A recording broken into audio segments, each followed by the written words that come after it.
The action that should have been taken by every single Republican in Congress was to abolish the SNAP program entirely. And the fact that Republicans caved on this issue by itself makes the shutdown an abject failure. Those who demand respect never get respect. And this is really Michelle's problem, is that she's going around constantly demanding respect. The action that should have been taken by every single Republican in Congress was to abolish the SNAP program entirely. And the fact that Republicans caved on this issue by itself makes the shutdown an abject failure. Those who demand respect never get respect. And this is really Michelle's problem, is that she's going around constantly demanding respect.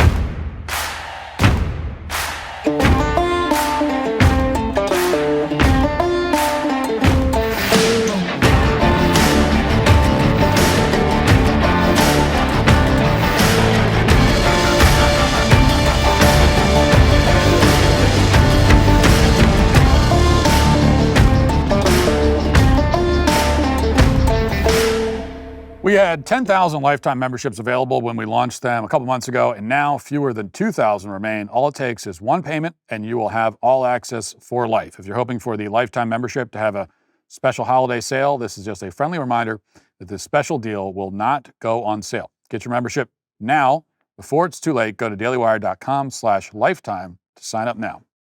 It's important to stay healthy, and one of the most essential components to your overall health is having a healthy liver. Your liver is your body's ultimate filter.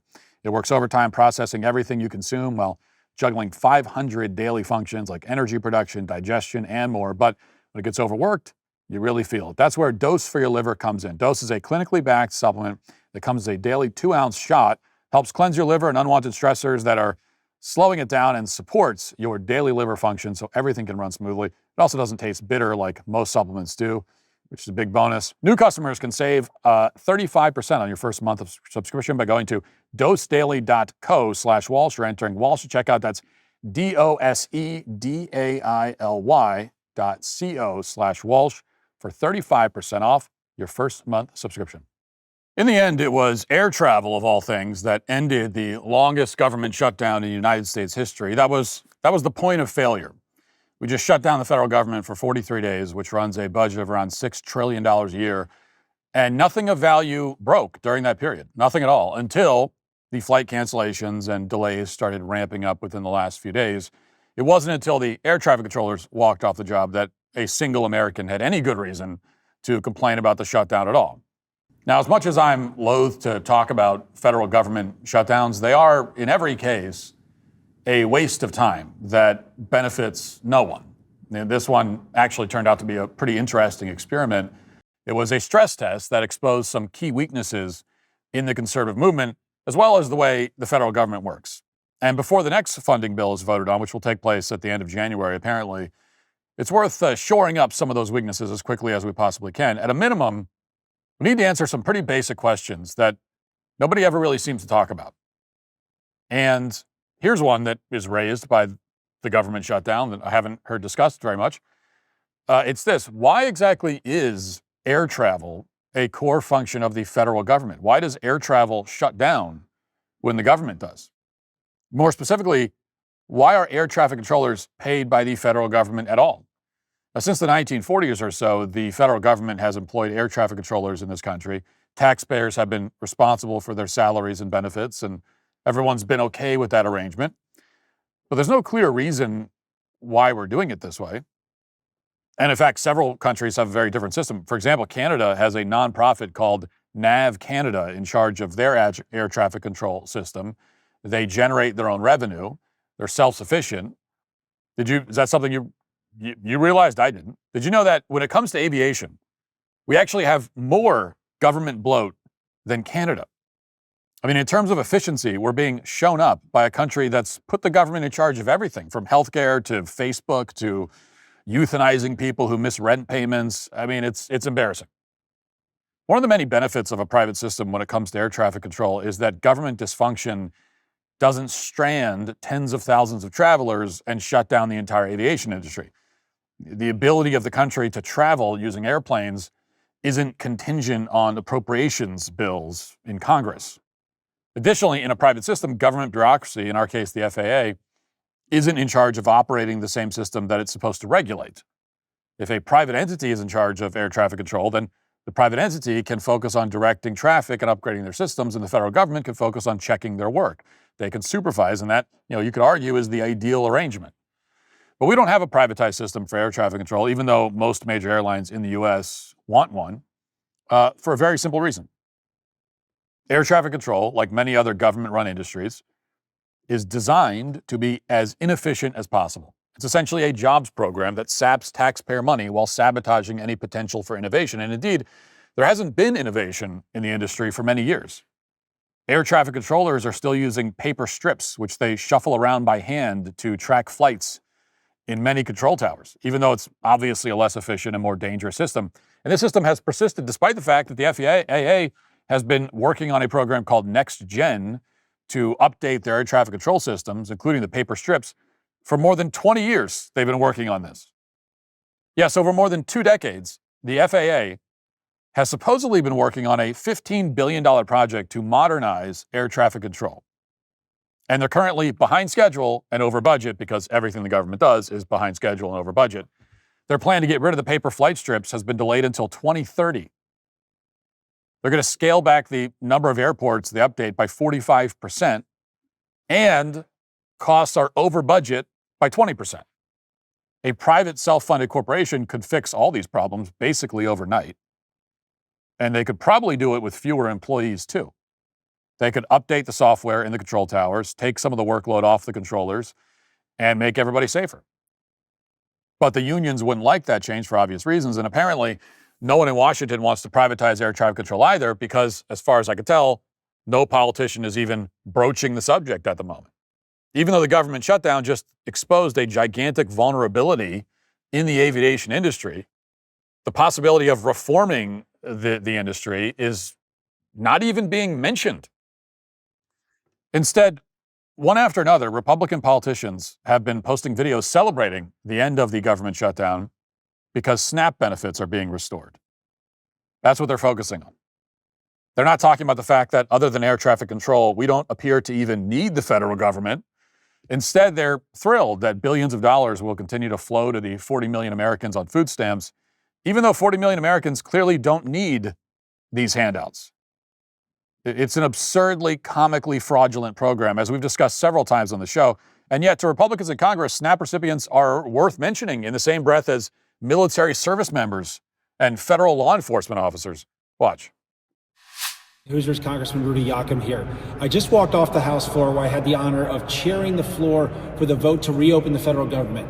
We are going to pay our troops. We're going to once again pay our federal law enforcement officials, pay the air traffic controllers, pay the TSA agents that have been working for the last month and a half with no pay. We're now going to allow people to collect SNAP benefits and WIC, things that are very important to my district and the people that I serve. It's an honor to serve you and fight for you here in Washington, D.C. Hey everyone, just got off the House floor voting to reopen the government, ending the Democratic-led shutdown, the longest shutdown in our country's history. Proud, along with my fellow Republicans, and to their credit, a handful of Democrats, to have reopened the government, restoring funding for critical programs that families across the district in our country rely on. Most importantly, making sure that our men and women in uniform and our dedicated federal law enforcement officers and TSA agents and air traffic controllers get paid again. Also restored funding for critical programs like SNAP. All of that happening just this evening in the House of Representatives. Yes, our brave military service members, law enforcement officers, and SNAP recipients. Let's all hail their bravery and their service to this country. Now, one of those things is not like the other. I mean, we can all agree that law enforcement officers and military service members and air traffic controllers should be paid, even if you could argue for air traffic controllers that they should be paid privately.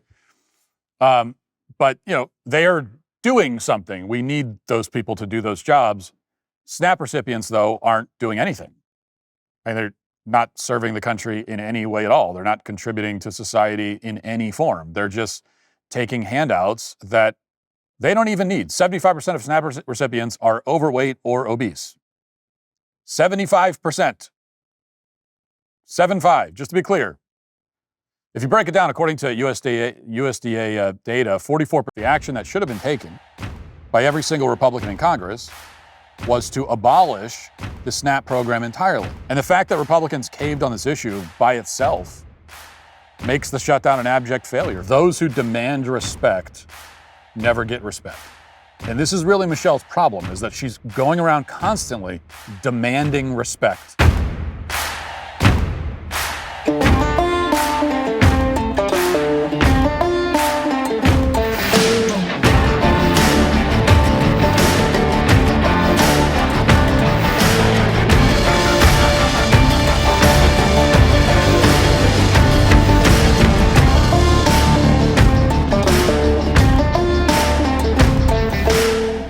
We had 10,000 lifetime memberships available when we launched them a couple months ago, and now fewer than 2,000 remain. All it takes is one payment, and you will have all access for life. If you're hoping for the lifetime membership to have a special holiday sale, this is just a friendly reminder that this special deal will not go on sale. Get your membership now before it's too late. Go to dailywire.com/lifetime to sign up now. It's important to stay healthy, and one of the most essential components to your overall health is having a healthy liver. Your liver is your body's ultimate filter.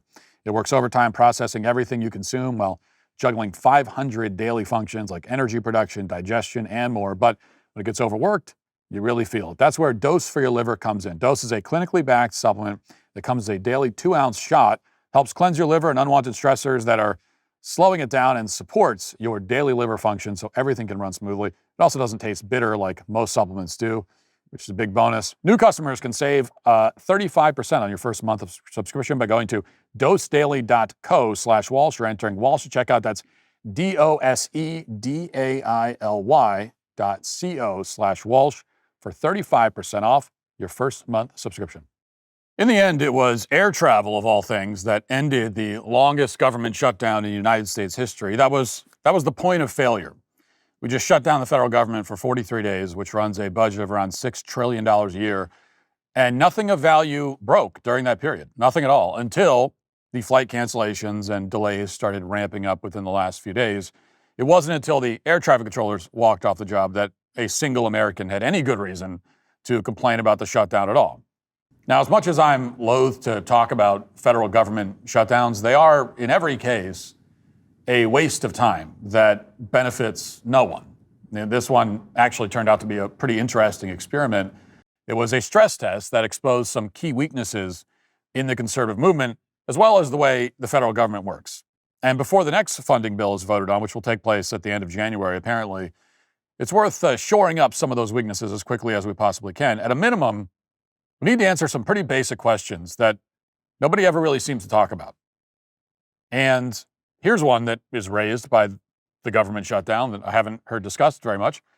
The action that should have been taken by every single Republican in Congress was to abolish the SNAP program entirely. And the fact that Republicans caved on this issue by itself makes the shutdown an abject failure. Those who demand the action that should have been taken by every single Republican in Congress was to abolish the SNAP program entirely. And the fact that Republicans caved on this issue by itself makes the shutdown an abject failure. Those who demand respect never get respect.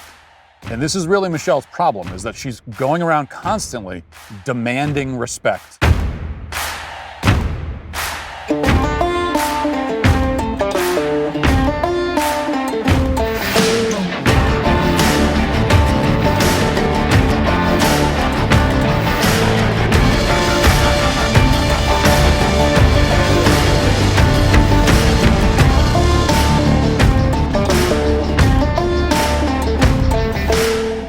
We had 10,000 lifetime memberships available when we launched them a couple months ago, and now fewer than 2,000 remain. All it takes is one payment, and you will have all access for life. If you're hoping for the lifetime membership to have a special holiday sale, this is just a friendly reminder that this special deal will not go on sale. Get your membership now before it's too late. Go to dailywire.com/lifetime to sign up now. It's important to stay healthy, and one of the most essential components to your overall health is having a healthy liver. Your liver is your body's ultimate filter. It works overtime processing everything you consume while juggling 500 daily functions like energy production, digestion, and more. But when it gets overworked, you really feel it. That's where Dose for Your Liver comes in. Dose is a clinically backed supplement that comes as a daily 2-ounce shot, helps cleanse your liver and unwanted stressors that are slowing it down, and supports your daily liver function so everything can run smoothly. It also doesn't taste bitter like most supplements do, which is a big bonus. New customers can save 35% on your first month of subscription by going to dosedaily.co/Walsh or entering Walsh at checkout. That's dosedaily.co/Walsh for 35% off your first month subscription. In the end, it was air travel, of all things, that ended the longest government shut, or mention it. Instead, they'll celebrate the payment of SNAP benefits as if it's some kind of great win for the country because, at long last, the flight delays will end. We're supposed to accept the proposition that your ability to fly on an airplane in this country, the world's greatest superpower, is contingent on the ability of tens of millions of people, including illegal aliens, to receive fraudulent benefits. The Republican Party's position is that your ability to fly on an airplane is contingent on illegal aliens getting free food, free Doritos. That's their position. Give them about 3 months and they'll be rolling out healthcare subsidies for illegal aliens as well. I mean, you might as well at this point. I mean, you're letting them defraud the SNAP program to the tune of many billions of dollars. Why does the healthcare thing even matter if you're going to let that happen? Now, at this point, it'd be shocking if you could find anyone in this country who's excited to vote for any of these Republican lawmakers in the midterms a year from now. They've refused again and again to take a principled stand on anything, from codifying the DOGE cuts in the federal government, to restricting H-1B visas, to impeaching federal judges who are flagrantly violating their oaths of office, codifying almost any of Trump's executive orders that he put in place, including, by the way, abolishing child mutilation. Still don't have a federal bill on that one. There have been some proposed. Marjorie Taylor Greene proposed one. Nothing's been passed. And now, predictably, these same Republicans have decided to waste yet another opportunity with this government shutdown. Once again, nothing will change.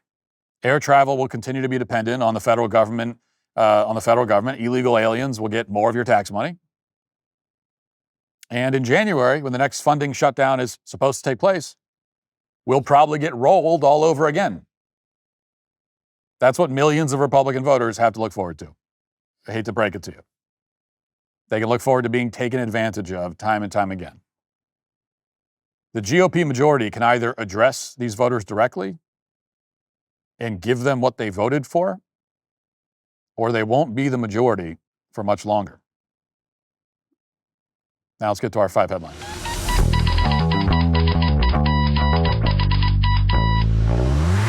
Grand Canyon University is an affordable private Christian university based in beautiful Phoenix, Arizona.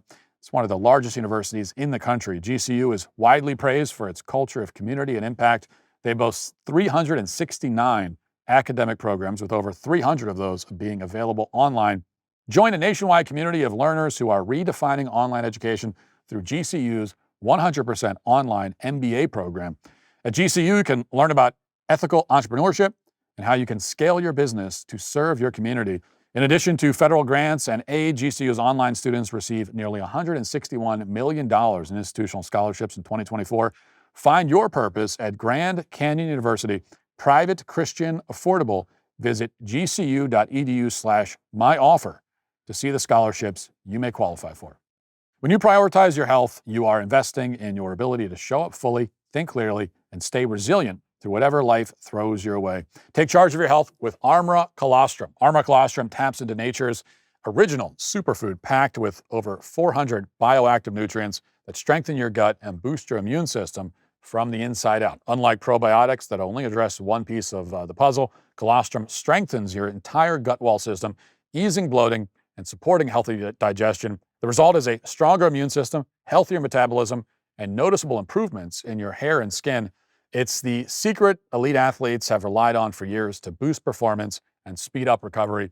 We've worked out a special offer for my audience. Receive 30% off your first month subscription. Go to armra.com/Walsh or enter Walsh to get 30% off your first subscription order. That's armra.com/Walsh. New York Post has this headline: climate scientists' controversial claim Gulf Stream could be near collapse, predicting a new ice age.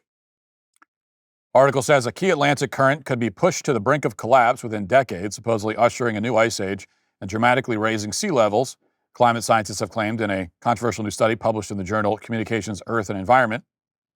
The apocalyptic predictions came as a result of a collaboration between researchers at the Institute of Oceanology and the Chinese Academy of Sciences and the University of California, San Diego, weeks after one-time climate alarmist Bill Gates publicly downplayed the impact of temperature fluctuations on the planet.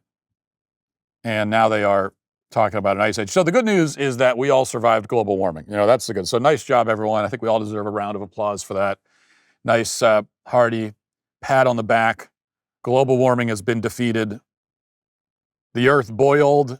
The seas rose, drowned us all, evaporated, just as was predicted, and we survived it. In fact, we survived it so well that we didn't even notice it happening. That's how resilient we are. That's how strong and resilient we are as a species. There's been a lot of black pilling recently, but if you want a white pill, here it is. That the earth was destroyed and we are so resilient, we didn't even know it happened. That's the power of positive thinking. And, real mind over matter type of thing, I guess. But the bad news, so that's the good news. Bad news is we're back to the ice age. Good news is we survived global warming. Bad news is, well, now we all have to freeze to death instead. But the other good news is that they predicted an ice age back in like the 70s, and we all survived that. So we already froze to death, and then we boiled and burned alive, and we're fine. And now we're going to freeze again. So, I think we can do it. So here we are. They've officially pivoted back to the ice age, which we knew they would, because all of the global warming predictions failed.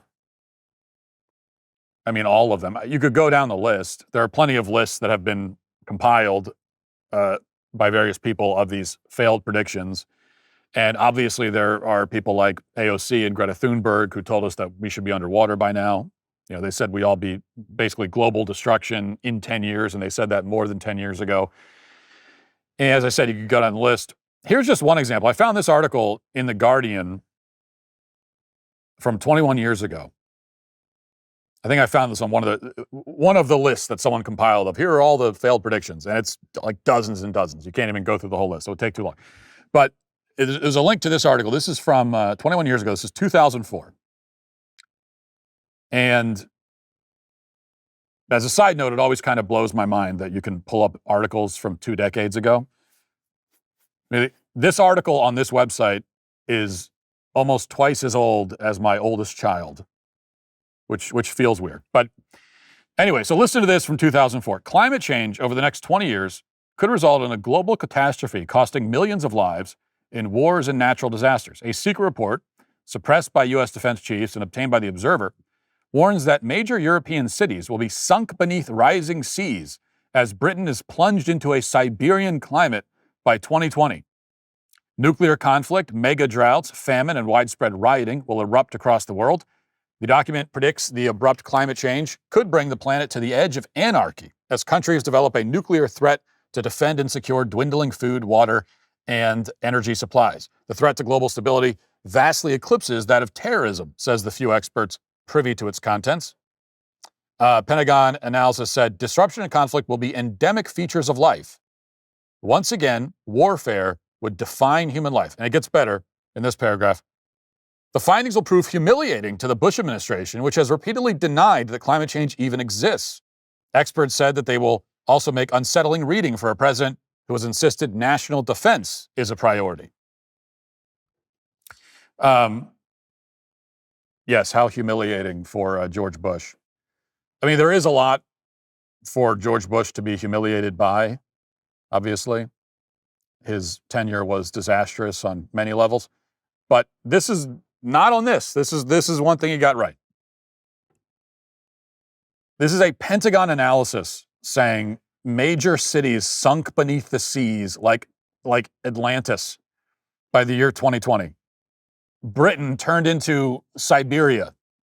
Global anarchy, starvation, the apocalypse by 2020. Now, ironically enough, they predicted major rioting in 2020, and that did happen, but it had nothing to do with climate change. That had a lot more to do with the race hustling that began really in earnest with Barack Obama, who would be elected 4 years after this report came out. So they got that one right by accident, but all the other stuff they didn't. And of course, there is no reckoning with any of this. There's no acknowledgement that they got it wrong. Nothing like that is happening. They just simply move on to the next thing. Because there must always be some looming Armageddon, some fast approaching catastrophe. There always has to be something like that. This is what they use to manipulate us, and there always has to be. Now, I don't think they're gonna try to stick with the climate stuff, the climate alarmism, and they're gonna try to shift back to the ice age. I don't think it's gonna take. I don't think that this is gonna work. So they're probably going to need to do something else. They're going to need to find some other form of planetary catastrophe to scare us all with. I don't know what it's going to be, but I don't think it'll be this. I don't think this is going to work. All right, we've played several clips of Michelle Obama on her book tour as she hawks her fashion book, her book of pictures of herself. What was it called? The Look. The book is called The Look. The book is called Look at Me, the book. And we probably don't need to play any more clips of it. We've really never needed to play any clips, but we did because they're funny. And so is this one. So here it is. Watch. And we have to start educating people about all kinds of beauty. Yes. And our beauty is so powerful and so unique. That Yes. it is worthy of the conversation, and it's worthy of demanding the respect that we're owed for who we are and what we offer to the world. Absolutely. Absolutely. Okay, so that was from Michelle Obama's podcast, I guess, with Michelle Obama and Craig Robinson. The podcast is called IMO. I never knew what her podcast was called. Nobody listens to it, but IMO, in my opinion. So they chose the least imaginative title for a podcast. I can't think of a less imaginative or interesting title for a podcast than "In My Opinion." No, that's not imaginative. Like if your name is Matt Walsh and your show's title is The Matt Walsh Show. Now that is innovation, okay?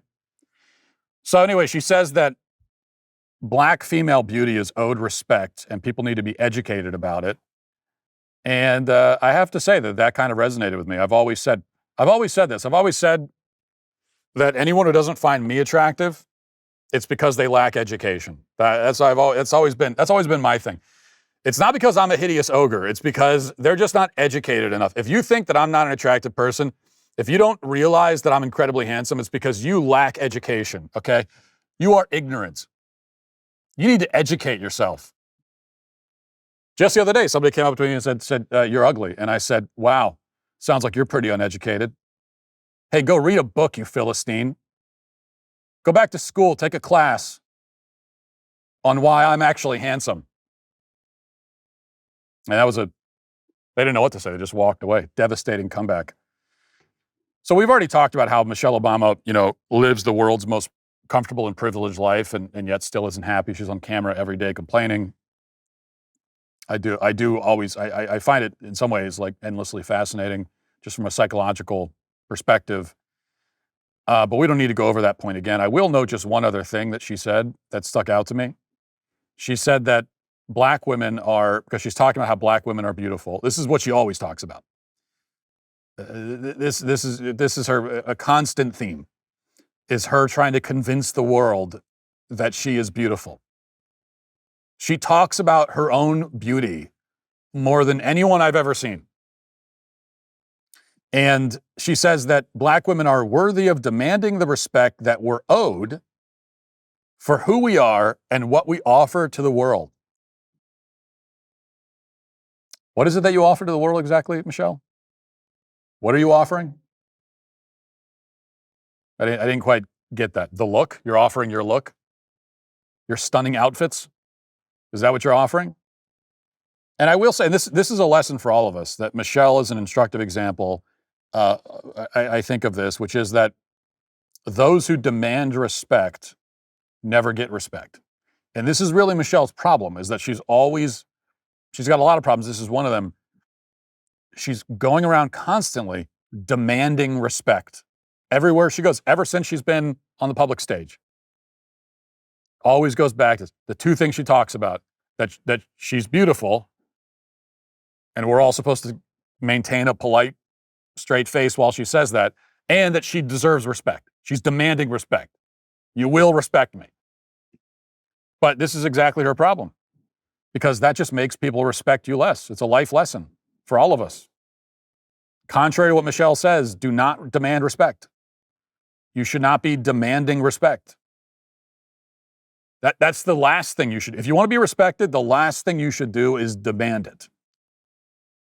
Okay, you shouldn't be demanding respect. You should be commanding respect. Command, don't demand. Demanding respect is weak, because it means you walk into a room, you're on the defense, you're insisting from a position of weakness. You're saying, hey, everybody, respect me. I deserve it. I'm a beautiful black woman and I deserve it. You should respect me. It's pitiful, it's weak, it's needy, and nobody respects that. But commanding respect means you walk into a room and you don't need to make any demands. You don't need to ask for or insist on respect. You command it through the way that you carry yourself, through the way that you conduct yourself, your general sort of presence, your aura. That's commanding respect. Be a competent, authoritative, self-assured, intelligent, honest person, and you will command respect. This is crucially important with parenting also, not to get too sidetracked, but this is a problem that many parents face. When you see these parents that have lost total control over their kids, and they're in the supermarket or wherever, they're at a restaurant, they're annoying everybody, kids out of control, and they're like begging their child to behave, and a lot of parents, they fluctuate wildly between begging, bribing, making promises, negotiating, and then also demanding, threatening. Like, there's just all over the place. They've lost total control of themselves, and so their child's out of control. Your child's out of control because you're out of control. Okay, and ultimately for kids, when they're freaking out, especially at a young age, a lot of this is they're confused, they don't really know what's going on, and then they look to you and you're projecting confusion and helplessness, and you're demanding respect, you're not commanding it.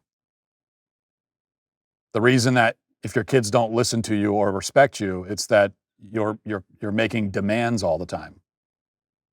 But demanding is not commanding. Which is one of the reasons why, you see these kids that are really out of control, and you often think, oh, well, they must have really lenient parents.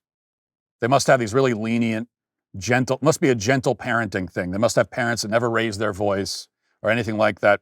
And sometimes that's the case, because the gentle parenting thing is also bad.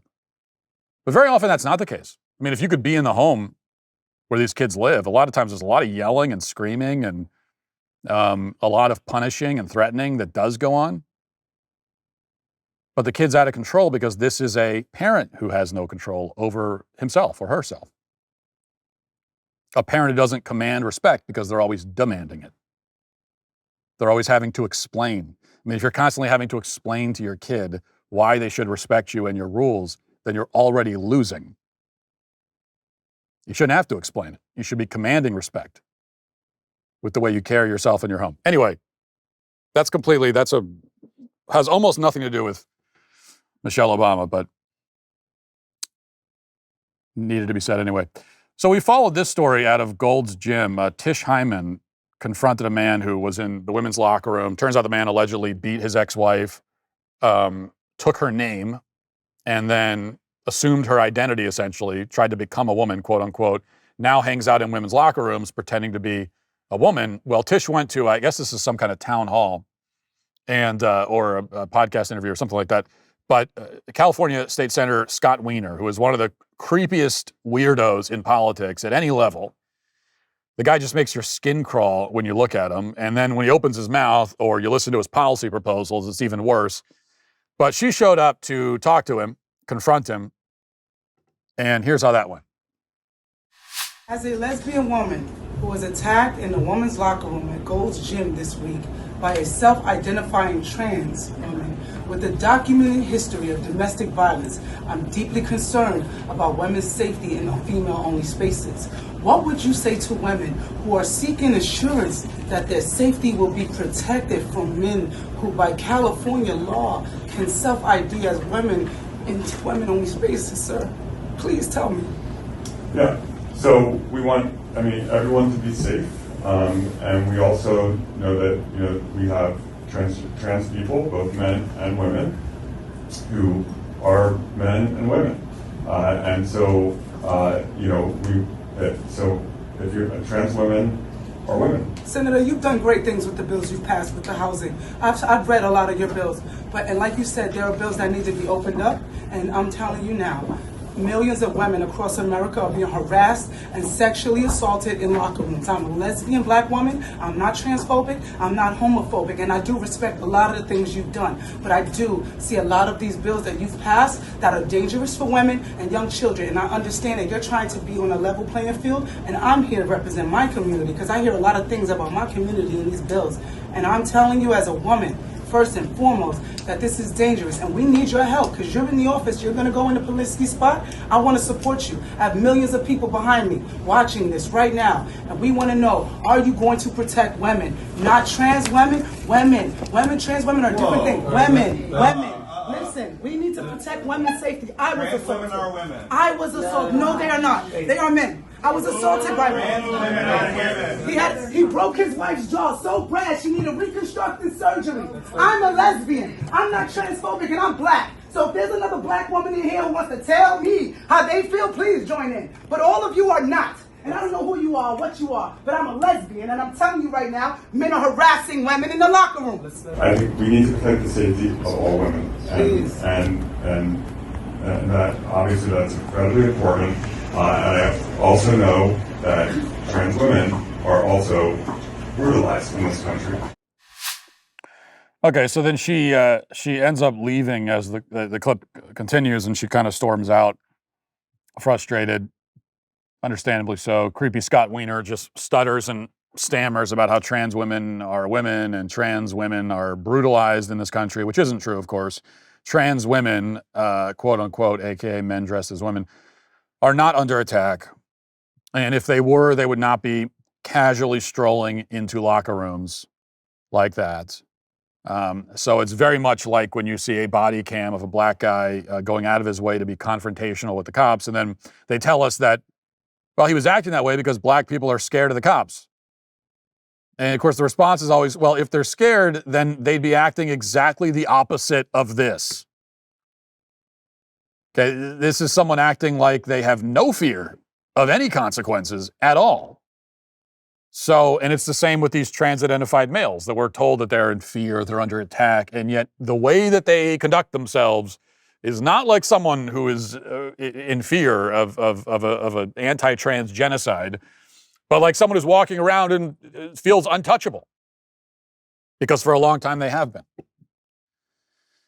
And in any case, Wiener sticks to the talking points, which is what you would expect. And Tish has acted commendably in fighting back against this madness, which I appreciate. I don't want to Monday morning quarterback or nitpick. I will say that we've played a few clips of this woman on the show, and she continually reverts back to this point about how she's a black woman and a lesbian. She's brought it up in every clip we've played, that she's a black woman and a lesbian. The problem is, well, first of all, if you don't need to say the I'm a black woman part of it, because we can, we can see that. You also don't need to say that you're a lesbian. And if I was advising her, I'd tell her, the problem is that, as we've reviewed on the show, as a black lesbian, you are below trans people on the left-wing victim hierarchy. So using your own victim group status is not going to work. I mean, in this argument, you might as well be a dastardly straight white male, God forbid. because you are below trans on the hierarchy. So normally on the left, and this is why there's this confusion, this is why she thinks that this, especially when she's talking to a room full of leftists in California at some Scott Wiener event, right? You don't get more left-wing than that. And so in some ways it's understandable. She thinks that, well, yeah, I mean, with these people, there's mostly a bunch of white liberals, and I'm a black lesbian. I mean, normally I could win any argument with these people just by pointing that out. If I say 2 + 2 = 5 and they go, no, it doesn't, I can say, well, I'm a black lesbian and I think it does. And they'll say, well, okay, maybe it does. If that's your truth. So she knows that that's usually the way to win arguments among leftists, but not this one. You're not going to win this one that way because of the way the victim hierarchy works. And you are below trans-identified people, including trans-identified white males on the victim hierarchy. This, like we've talked, you can go back, I did a whole video on it. Very important. The calculus here is very, very complicated, but it's all, I spell it all out. So maybe, Tish, I'd recommend going to check that out. But at the very bottom of the pyramid, of course, you have the white males. But the interesting thing with the way the pyramid works is that white males there's a cheat code where they can they could go from the bottom all the way to the top if they just put on a wig and say, I'm a woman. That's the only way. And the only way they'll get up there, only way to leapfrog it is that way. And so I think this is confusing for certain people who are generally on the left who still haven't figured this out. Now, will there be a reshuffling of the victim hierarchy as trans falls out of favor more and more? And there's less sort of political purchase in defending quote unquote trans rights? Will there be a reshuffling? Will black women be able to reclaim their top spot on the victim hierarchy on the left? Well, that'll be interesting. We'll see that unfold over the next couple of years, but I don't know. We'll see. It'll be interesting to see how that shakes out. Okay, finally, the Daily Mail reports, here's a headline. Target makes disturbing demand of staff in a bid to boost flagging sales. Another reason to shop elsewhere. Disturbing demands. That sounds scary, doesn't it? If you shop at Target at all, you probably want to know as a customer that they're making disturbing demands of their employees. I don't like that. If I was shopping at a place, I don't really shop at Target. But if I did, I wouldn't want to know. I wouldn't want to shop there and approve of that. You're making disturbing demands. So let's read on. Let's find out what these disturbing demands are. I mean, the mind, you conjure all kinds of possibilities of what these demands could be. Well, reading on, 'tis the season to be jolly, especially if you work at Target. The retailer wants employees to keep their spirits bright and their smiles tighter as the holiday rush hits full speed. Indeed, Target has imposed new rules on employees in an effort to spark some festive cheer up and down the superstore's aisles. Employees were told that if a shopper comes within 10 feet of them, they must smile. If they come closer within 4 feet, employees must ask whether they need help or how their day is going. Heading into the holiday, we're making adjustments and implementing new ways to increase connection during the most important time of year, Chief Stores Officer Adrienne Costanzo told Bloomberg. The guidance is part of Target's new initiative, internally dubbed the 10-4 program, to make its stores more welcoming. While Target has always encouraged workers to be outgoing and kind, it has never mandated this before. Response to the news online has been critical. Nothing boosts morale like a mandatory happiness. Next update, employees must giggle when scanning items. Another wrote, they did just fire a ton of employees and now they want them to smile about it. One ex-user said it's a recession indicator. And another said, this just gives me another reason to shop elsewhere. And then someone else said it was disturbing. So this is what people are upset about. So the disturbing demand is that the employees must be nice to the customers. That's the disturbing demand. The disturbing demand is that they smile and say hi to the customers who come in the door. So disturbing. I mean, that is disturbing. So you mean if I'm an employee of Target you want me to do the bare minimum of my job? You want me to do the absolute bare minimum? You want me to do it's like not even doing anything. You want the smallest possible effort from me? You mean you want me to refrain from making the customers feel actively unwelcome when they walk into the store? That's what you want? Oh, that's disturbing. I'm disturbed by that. Bare minimum? That's so disturbing. No one's ever asked me to do anything at all before. You're saying that there's like the slightest obligation at all that comes with this job? So disturbing. You know, to state the obvious, this should already be the policy. It used to be back when I worked customer service jobs 20 years ago or so ago. The policy everywhere was that you had to greet customers and ask them if they need any help. And if you didn't do that, or if you didn't smile, and as you can imagine, for me, I didn't take to this very well, but you were corrected because this was the job. And now I go into these places, I walk around, and any of these like retail places, not greeted by any employees. Nobody asks if you need help finding anything. Right? Like you could go into the average Target, Walmart, any place, and you could walk around for like an hour, and there will be no communication or acknowledgement from any employee at all. Except maybe they sneer at you like they don't even want you there. Now, there are caveats. First of all, I know when I say this, you might say, well, you're Matt Walsh, and they're not nice to you because you're Matt Walsh and they hate you. Fair enough. That might be the case sometimes, but I think this is the general experience of everyone, even the people who are not Matt Walsh, which is frankly most people. Most people on Earth actually are not Matt Walsh. So I think this is like a general experience. I think most people have experienced this. We've talked about before the decline of customer service. It's a very real thing. Everyone has noticed it. Customer service is awful almost everywhere except for Chick-fil-A. Anywhere outside of that, and even some of the Chick-fil-A's now, I got to say, it's even there, they're like teetering a bit. But everywhere else you go, the customer service is god awful. It's not just that there's no service, it's that they actually make you feel bad for being there. You feel guilty for even walking in the door. And but yeah, there is that. And also, I will also admit that if I was walking around the store and I did need help finding something, which I often do, and someone did ask me, I would still say, no, I'm good. And then I would walk around and wander aimlessly for another 45 minutes. But still, I think that this should be standard, and it used to be. And now it's considered a burden, disturbing. So there is certainly a major decline in the quality of work that's done in this country, and you can see it even in these low-level customer service jobs, especially in those jobs. You see it everywhere.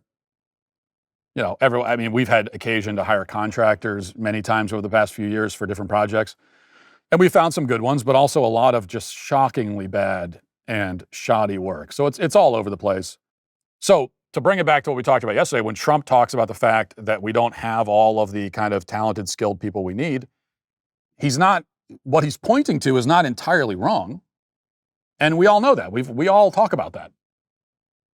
Just when you go around in the country, it feels like the work being done is really bad a lot of the times. So we all notice that. There's been a collapse of standards in this country. There's no doubt about it. And it's so bad now that when you hire someone to work customer service and you expect them to smile, it's considered some kind of onerous demand upon them. But where Trump is wrong is in the prescription. So we're not going to solve the problem by bringing in foreigners with H-1Bs. We're not going to solve the problem with mass migration. We're not going to solve the problem with illegal immigration. In fact, that's part of what's causing the problem with the collapse of standards, particularly when it comes to contractors and that sort of thing. No, you need to train up our own people. As I said, raise the standards in this country among our own people and for our own people. Okay, that's how you solve it. You don't solve it by bringing in cheap labor that's oftentimes even worse in every respect than what we already have here. All right, let's get to the comment section. If you're a man, it's required that you grow a beard. Hey, we're the Sweet Baby Gang. You guys have heard me talk about the bearskin hoodie. Well, the smart people are locking in their winter gear now because this is hands down the best time to prep for the coming winter. Don't wait any longer than you already have. Bearskin is running a 6% off deal right now, but only if you get your hoodie early. This hoodie, which I am wearing right now, in fact, is built like a tank. Micro fleece, 10 pockets with a clean, rugged fit that looks awesome. I think it looks great, and which is hard to do. It's hard to make something look good on me, but somehow they pull it off. And also, it's very comfortable, and it's got utility. I mean, it's practical as well. So it combines all the things you want: style, practicality, and comfort. Plus, it zips right into the heavy storm rain jacket to become 100% waterproof when you need it. Now, as you can see, I'm, as I said, wearing my bearskin hoodie right now. And if you want to get your own bearskin hoodie, I mean, if you're inspired by how dashingly handsome I look in this, then do yourself a favor. Text the word MATT to 36912 to lock in your 60% off. Again, text MATT to 36912. You get a link sent straight to your phone so you can check it out later if you're busy right now, but you want to get on this right away. You get free U.S. shipping, fast delivery, and you've locked in your winter gear already, and that is a win-win. So don't wait till you're freezing to realize that your hoodie sucks. You need to get a new one. Get a bearskin right now while it's 60% off. Text MATT to 36912. Do it now. Our new show, Friendly Fire, returns Wednesday night at 7 p.m. Eastern on Daily Wire Plus. Join Ben Shapiro, Michael Knowles, Andrew Klavan, and me as we do best: debate, discuss, and disagree on the biggest stories in politics and culture. Plus, we are world premiering the first official trailer for the Pendragon cycle, Rise of the Merlin. Don't miss it. Friendly Fire will only be on Daily Wire Plus on Wednesday, November 19th at 7 p.m. Eastern. Okay, a few comments as we do our comment section on a Thursday, as per tradition, very new tradition. Mark Quinnose says, Matt, as far as the 50-year mortgage options is concerned, here are my counterpoints. One, you're using a hypothetical home buyer who can't afford the house and will default on their payment. That's true even with a 30-year mortgage. The difference is a higher monthly payment makes the buyer more likely to default than a lower monthly payment. Two, the equity will be lower after the same number of payments initially. That's true. But people who rent and never own have an equity of $0 after any number of years. Three, the 50-year mortgage is an option. It's not mandatory. People can choose. Four, buyers need to be responsible. If you buy a home, you need to be responsible and make the payments. If you can't afford and default on it, that would have also happened on a 30-year mortgage. Okay, I don't really object to any of your points. I mean, I think they're all valid. But to me, if anything, you've just made an argument against 30-year mortgages, not in favor of 50-year mortgages. And I'm not saying we should get rid of 30-year mortgages. I'm just saying that those are all problems that you find with 30-year mortgages. You're correct. And I don't think that we solve that problem by making it worse. I don't think that we solve that problem by doing something that's going to have all those problems, but to a much worse degree. And as far as it being an option, not mandatory, well, sure, of course. But when you give home buyers an option that allows them to buy more house than they can actually afford, a huge number of them will take that option, as we have seen.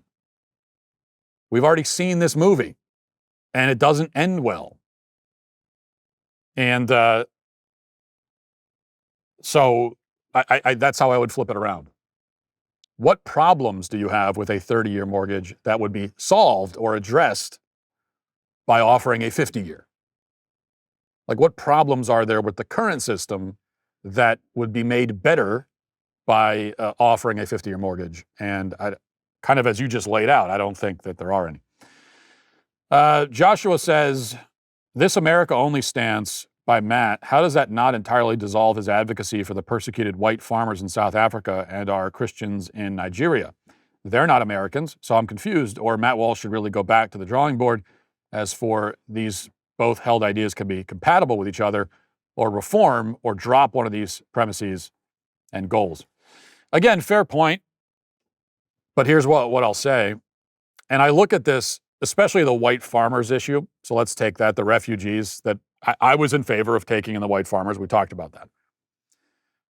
However, I also say America first, America only, American chauvinist, unapologetically.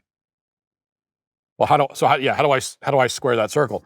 Well, I look at it just as I look at hate crime laws. To me, it's similar. I don't think that hate crime laws should exist, but they do.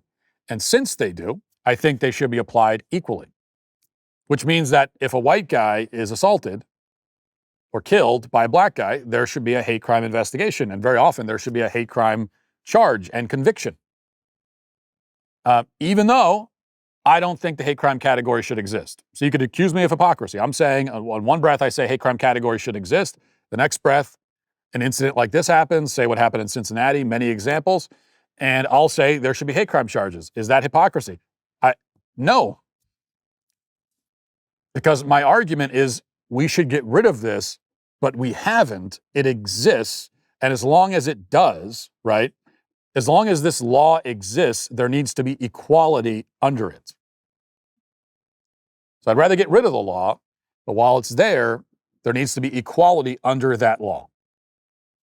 So the fact that I'm critical of the system entirely does not mean that I have to tolerate or accept the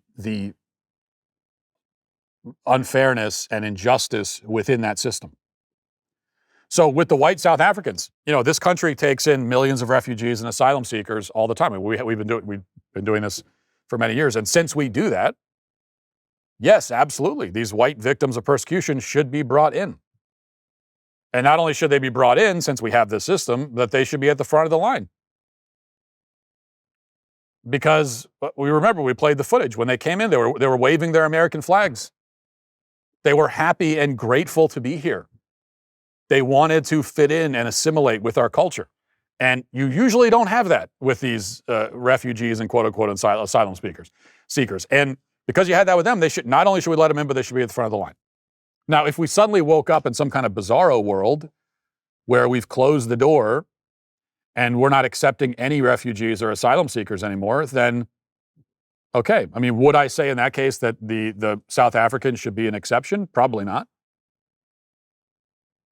But as long as this is the policy, as long as we have the gate open, then they should be allowed in. So that's kind of how I look at it. Last one says, new technology creates new opportunities. Matt was the guy 100 years ago trying to ban cars. Well, I've addressed this argument for AI so many times, I think. And it's not, but it comes every time we talk about AI, this comes up because this is really seems to be one of the only arguments in favor of it. But one of the only arguments against regulating and passing laws to contain this thing as best we can. One of the only arguments against it is exactly this. But it's not really an argument. It's just an assertion, basically, that every technological advancement is the same. And if one turned out to be okay, then they all will. But that's not the case. And by the way, I always feel necessary to point out when people do this thing, oh, so you're against AI. Well, you would have said the same thing about automobiles 100 years ago. Well, again, these are two different things. They're not the same. So just because you object to one doesn't mean that you would have to object to the other. Not all technology is the same. Some technological advancements are very good. Some are bad, though. I mean, there can be technological advancements that are bad. I think that AI is bad for the most part in most applications. And I do think that there are people who their view is that basically a technological advancement can never be bad. The simple fact that it is an advancement makes it good. I mean, that's the view that a lot of people really do have, and I find that to be absurd. But anyway, when you bring up cars, look, since you brought it up, many of the dire warnings about automobiles turned out to be true. Now, that doesn't mean that we shouldn't have cars. I'm not saying cars are a net negative. I don't think they are. I'm just saying that if you look back through history and you just laugh off all of the critiques lobbed against new technology through history, then you're totally missing the point. You're completely missing the opportunity to learn something. Okay, that should not be the lesson you take from it. If you look at a technology that's not new to us anymore, but it was at some point, as all technology was, and you go back and look at, okay, what were, back when there was a debate about this technology, that's interesting to do. I mean, any technology that is normal to us now, at some point it was new, and when it was new, there would have been a debate about it. There would have been people who said, no, this is bad, we shouldn't do this. And it can be very instructive to go back and look at that, look at those arguments. But I think people like you, the person who left a comment, it's like it's totally thoughtless. You're not putting any thought into it. You're just assuming that, well, that turned out okay, so whatever they argued, they must have been a bunch of morons. No, about automobiles, what were the arguments against automobiles if you go back a century? Well, there were two big ones. The first is that a lot of people warned that people would die, that there would be a lot of accidents. As we move to these mechanical, these machines instead of horse and buggy and all that, there'd be a lot more accidents, a lot more people would die. That was true. Millions have died. The cost of having automobiles is that millions of people have died. What's the total number of people who have died in car accidents globally since the car was invented? I don't know. Many, many, many millions have died. And so that turned out to be true.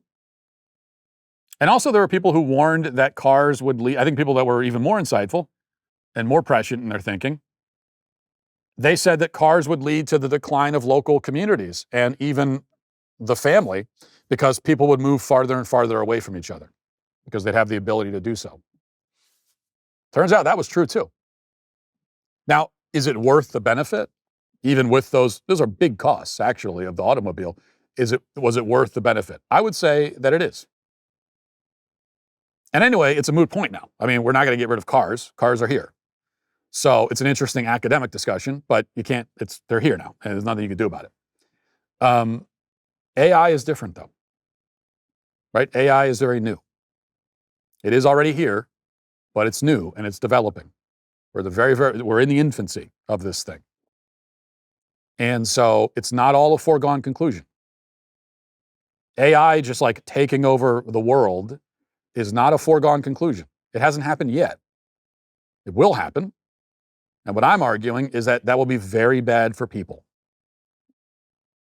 I think it'll be destructive to human life on a scale that we can't even fathom. That's really what I believe. And so we can put things in place right now to try to control, contain, regulate this thing. And we should at least try.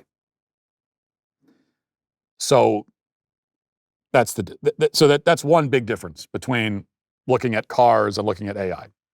One of the big differences now is that, okay, the time to have the debate about automobiles was 100 years ago.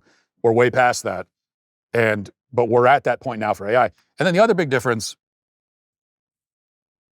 as I've explained many times, is that AI, it is just different in kind from any other kind of technology that has ever existed. This really is a different kind of thing. And yes, you could say that, well, they always say that about new technology. Okay, maybe there are people always saying that. I get it. But sometimes the things that people always say turn out to be true. And in this case, it's true. In this case, it's true. This thing is different from any other kind of technology. And the reason is that it completely removes the human element. I would argue that every other piece of technology that has ever been invented up till this point has always been a new, allegedly improved tool for people to use to like increase efficiency and supposedly make their lives easier and better. That's all the new technology up until now. Unless we're talking about military technology, which is designed to kill people efficiently. So that was it. But this is not a tool. That's the point. This is like, this is not a new and improved hammer. This is a hammer that will build the entire house. This is a hammer you don't even need to put your hand on. It'll build the whole house, come up with the blueprints. It will come up with the blueprints, design the house, and build it for you. There's literally nothing for you to do. You don't even need to tell it what kind of house you want. It will do everything. So that's AI. Takes the human being out of it completely. And I would argue that taking human beings out of everything at this scale and this quickly is a disaster on so many levels. So, and that's a conversation that we need to really start having. You know, it can't just be me and like 5 other people. It's got to be, we got to really start having this conversation. But that's the end of the conversation for today. That'll do it for the show today and this week. Have a great weekend. Talk to you on Monday. Godspeed.